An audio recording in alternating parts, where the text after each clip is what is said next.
Hey everyone, my name is Mitch Dyer. I'm here at PAX East 2015 with my best friend in the whole world, Marty Sliwa. That was the nicest thing anyone's ever said to me. Marty, you're a huge fan of Dark Souls. I'm a large fan of Dark Souls. That's good, because at PAX East 2015, you and I just played Dark Souls 3.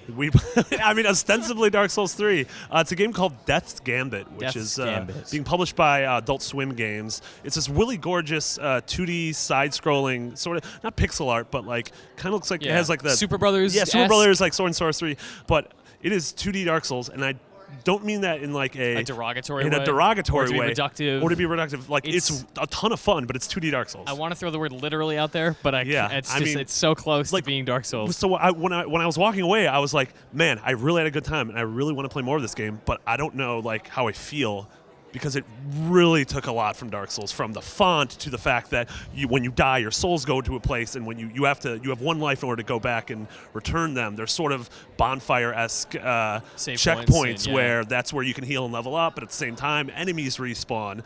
It's all about sort of sword and board, having your shield out and knowing when to attack, knowing when to dodge and evade. Yeah, I mean, it did have some differences though, right? Sure. I mean, you have a couple spells that you can cast. You unlock them as you go on. The equipment stuff is different. You're equipping items that are like very, very stat specific.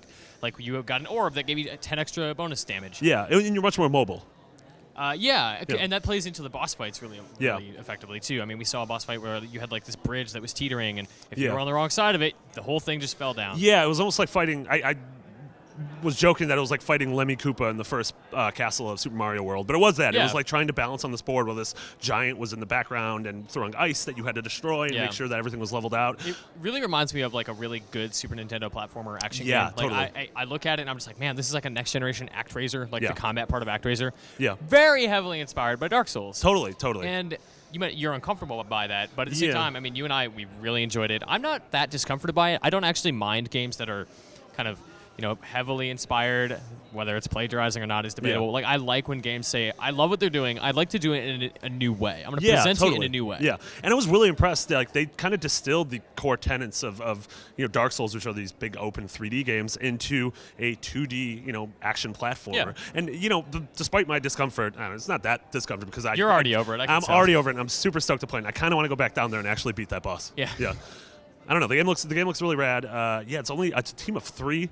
Yeah. And I was like, I was afraid to ask them when they think the game is going to come out, so I don't want to pressure a team of 3 because that is just unbelievable to me. Yeah, it's recently announced, so I can't imagine it's anytime soon. Yeah, but this is something that both of us thought was super cool, and so we're going to be covering it a lot going forward. Yeah, Death's Gambit. Keep your eye on it, and keep your eye on it right here on IGN.